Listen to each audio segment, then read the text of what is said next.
Hi అండి, అందరికీ నమస్కారం. అందరూ ఎలా ఉన్నారు? అందరూ బాగుండాలి, అందులో మనం ఉండాలి. Welcome back to Singareni Priya sisters. నేను మీ కవితారాం.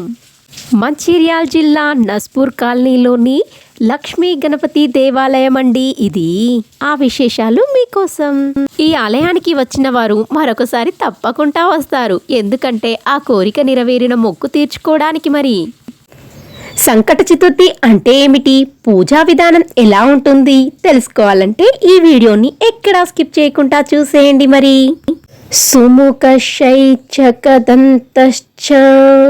కపిలో గజకర్ణక లంబోదరచ్చ వికటో విఘ్నరాజో గణాధిప ధూమకేతు గణాధ్యక్షో పాలచంద్రో గజానన వక్రతుండ శూర్పకర్ణో హేరంబస్కంద పూర్వజా షోడశైతాని నామాని యః పఠేంతు శృణుయాదాపి విద్యారంభే వివాహే చ ప్రవేశే నిర్గమతదా సంగ్రామే సర్వకార్యేషు విఘ్నస్తస్య నాజాయతే.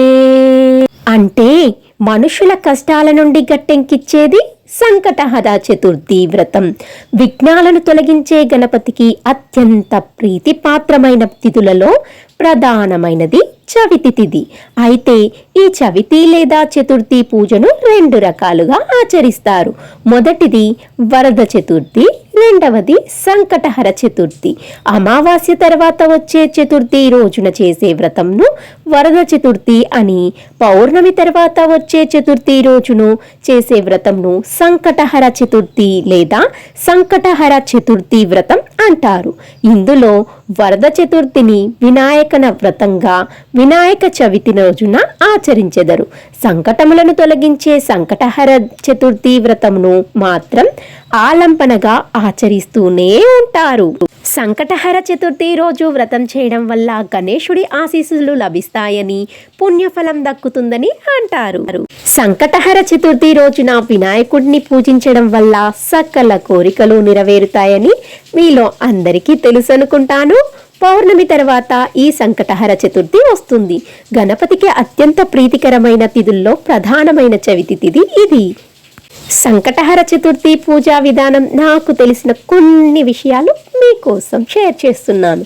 తెల్లవారుజామున నిద్రలేచి స్నానమాచరించి ఇంట్లోని పూజ గదిలో దీపం వెలిగించి, కుదిరితే ఆ రోజు ఉపవాసం ఉంటే చాలా మంచిది.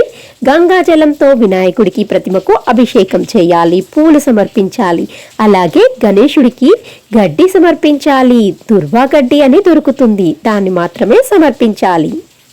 నైవేద్యంగా ఆయనకి ఇష్టమైన ప్రసాదం లడ్డూనైతే పెడతారు. ఈ వ్రతంలో చంద్రుడి ఆరాధనకు చాలా ప్రాముఖ్యత ఉంటుంది. సాయంత్రం పూట చంద్రుడిని చూసిన తర్వాత మాత్రమే ఉపవాసం విరమించాల్సి ఉంటుంది. మరి వినాయకుడు ముందు ఎరుపు రంగు వస్త్రంలో 3 కుప్పిళ్ళ బియ్యం వేయాలి. ఆ తర్వాత తమలపాకులో 2 ఎండు ఖర్జూరాలు, 2 ఒక్కలు దక్షిణ పెట్టి మనసులో దేవుడికి మీ కోరికను చెప్పి మూట కట్టాలి. సంకటహర చతుర్థి వ్రత కథ చదివితే చాలా మంచిది. సాయంత్రం మళ్ళీ దీపం వెలిగించి ముడుపులో ఉన్న బియ్యంతో పొంగలి చేసి స్వామివారికి నైవేద్యంగా పెట్టాలి. సంకటహర చతుర్థి వ్రతాన్ని 3, 5, 11 లేదా 21 నెలల పాటు ఆచరించవచ్చు. ఎప్పుడు నీ మాటలేనా అంటారా? బోర్ కొడుతుందా? ఆగండి, మీకోసమే ఇక్కడున్న స్వామివారు ఈ ఆలయ విశేషాలు తన మాటల రూపంలో చెప్తాడు. ఇంకెందుకు ఆలస్యం, ఆ మాటలన్నీ చక్కగా వినేయండి. మరి మా నస్పూర్ కాలనీ, మంచిర్యాల జిల్లా నస్పూర్ కాలనీలో, హౌసింగ్ బోర్డు కాలనీలో లక్ష్మీ గణపతి దేవాలయం గత 14 సంవత్సరాల నుంచి ఈ యొక్క దేవస్థానం చాలా పరమ పవిత్రంగా వెలిసింది.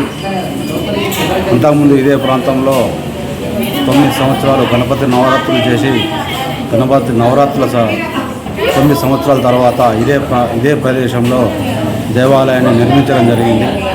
అప్పటి నుంచి ఇప్పటి వరకు వేలాది మంది భక్తులు ఈ యొక్క దేవస్థానానికి వచ్చి తమ కోరికలు నెరవేర్చడానికి ఈ దేవస్థానాన్ని దర్శించుకుంటున్నారు. వేలాది మంది భక్తులకు ఈ దేవస్థానం వచ్చినందుకు ఆ దేవుని యొక్క అనుగ్రహం పొంది ఈ దేవస్థానాన్ని ఒక చిన్న గుడిగా ఉన్న దేవస్థానాన్ని ఈరోజు ఇంత పెద్దగా నిర్మించడానికి ఆ యొక్క గణపతి యొక్క సహాయ సహకారాలతోటే ఆయన యొక్క అనుగ్రహంతో భక్తుల యొక్క సహాయ సహకారాలతో ఈ దేవస్థానం చాలా పెద్దగా వెళ్ళడం జరిగింది. ఈ దేవస్థానానికి దాదాపుగా మహారాష్ట్ర నుంచి మరియు మన తెలంగాణ అన్ని జిల్లాల నుంచి కూడా ఈ దేవస్థానం దర్శనానికి వస్తుంటారు. విశేషమైన ఈ దేవస్థానంలో ఇప్పటి వరకు కూడా 14 సంవత్సరాల నుంచి ప్రతి సంక్రాంతి చతుర్థి వేలాది మంది భక్తుల అన్నదాన కార్యక్రమం జరుగుతుంది. అదేవిధంగా నవరాత్రుల్లో ప్రతిరోజు ఒక 2000 నుంచి 2500 మందికి 12 రోజులు కూడా ఈ యొక్క దేవస్థానంలో అన్నదాన కార్యక్రమం జరుగుతుంది. ఈ దేవస్థానంలో ఉన్న ప్రత్యేకత ఏమిటంటే ఈ దేవస్థానం నుంచి ఇప్పటి వరకు కూడా ఏ ఒక్క ఆలయ కమిటీ వారు కానివ్వండి ఎవరింటికి పోయి చందా అడగడం ఉండదు. మా చందా ఈ దేవస్థానం నుంచి చందా బుక్కు దేవస్థానం బయటికి కూడా పోదు. భక్తులే స్వచ్ఛందంగా వచ్చి ఈ యొక్క అన్నదాన కార్యక్రమానికి కానీ దేవస్థాన అభివృద్ధి కానివ్వండి సహాయసహకారం అందిస్తుంటారు. ఇప్పటి వరకు కూడా ప్రతి సంవత్సరం దాదాపుగా ఒక 15 లక్షల రూపాయల ఖర్చు వస్తుంది ఈ దేవస్థానానికి. ఎవరిని అడగకున్నా కూడా భక్తులు స్వచ్ఛందంగా ఈ దేవస్థానానికి వచ్చి మేమున్నాము, మీ కార్యక్రమాలు నడిపేయండి అని చెప్పేసి ఆ దేవుని యొక్క అనుగ్రహం మాకుంది. ఆ దేవుని యొక్క మేము ఏ కోరిక కోరుకుంటే ఆ కోరిక మాకు నెరవేరుస్తున్నాడు. కావున మీకు ఏది కావాలన్నా అది మేము ఇస్తామని చెప్పి భక్తులు వస్తూ ఈ యొక్క దేవస్థానాన్ని దినదిన అభివృద్ధి అవుతూ ప్రతి నెల జరిగే అన్నదాన కార్యక్రమాన్ని కానివ్వండి, అదేవిధంగా నవరాత్రుల్లో అన్నదాన కార్యక్రమం కానివ్వండి, మరియు ప్రతి సంవత్సరం డిసెంబర్లో కోటి పుష్పాభిషేకం జరుగుతుంది. ఆ కోటి పుష్పాభిషేకానికి కూడా ఎలాంటి ఎవరిని కూడా ఏ భక్తులను కూడా అడగకున్నా కూడా స్వచ్ఛందంగా భక్తులే వచ్చి స్వామి మాకు ఈ యొక్క దేవస్థానానికి వచ్చినందుకు మా కోరికలు నెరవేరాయి, మేమే మీకు ఎన్ని పుష్పాలు కావాలంటే అన్ని పుష్పాలు ఇస్తాము అని చెప్పి ఇవ్వడం జరుగుతుంది.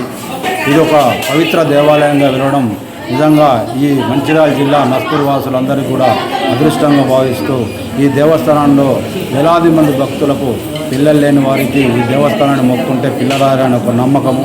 అదేవిధంగా ఉద్యోగం లేని వారు మాకు ఉద్యోగం కావాలని చెప్పి రావడం కూడా ఒక విశేషత. చాలామంది భక్తులు మొదటి జీతాన్ని దేవస్థానానికి గడిపడం జరిగింది. దాదాపు ఒక 500 మంది వరకు కూడా ఉద్యోగాలు పొంది ఆ ఉద్యోగంలో మొదటి జీతాన్ని దేవస్థానానికి సమర్పించడం జరిగింది. ఒక అమ్మాయి అయితే అమెరికాకు పోతే నాకు వీసా రావాలి, వీసా వస్తే అమెరికాకు పోయిన తర్వాత మొదటి జీతాన్ని ఇస్తా అని చెప్పడం జరిగింది. ఆమె మొదటి జీతం 3.5 లక్షల రూపాయలు కూడా ఈ దేవస్థానానికి ఇచ్చి ఆ దేవుని యొక్క టోటల్ వెండి కవచాన్ని కూడా ఆమెనే చేయించడం జరిగింది.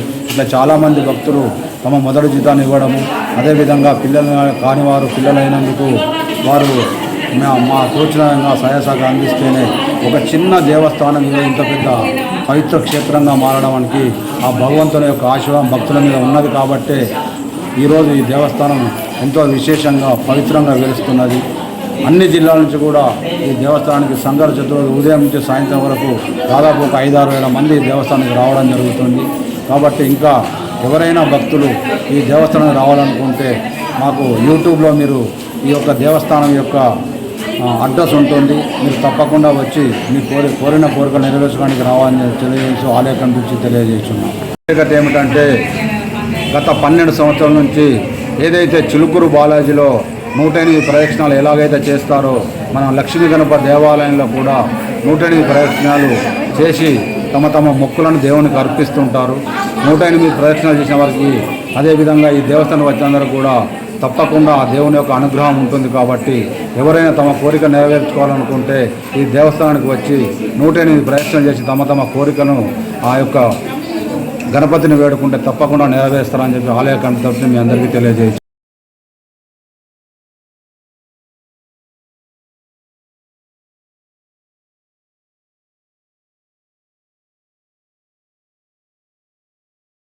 నా ఈ మాటలు మీకు కనుక నచ్చినట్లయితే ప్లీజ్ అండి లైక్ చేసుకోండి, షేర్ చేయండి, సబ్స్క్రైబ్ మాత్రం అస్సలు మర్చిపోకండి. మీలో ఎవరైనా మన ఛానల్ని ఫస్ట్ టైం చూస్తున్నట్లయితే ప్లీజ్ అండి సబ్స్క్రైబ్ చేసుకొని బెల్ ఐకాన్ని ప్రెస్ చేయడం వల్ల మా నోటిఫికేషన్స్ అన్నీ మీకు ముందే వచ్చేస్తాయి. ఇంతవరకు సబ్స్క్రైబ్ చేసి సపోర్ట్ చేసి లైక్ చేసి షేర్ చేసిన ప్రతి ఒక్కరికి పేరు పేరున థ్యాంక్ యూ వెరీ మచ్. మరొక మంచి వీడియోతో మళ్ళీ కలుసుకుందాం. అంతవరకు సెలవు మరి. Bye bye. Signing off Kavitha Raghuram.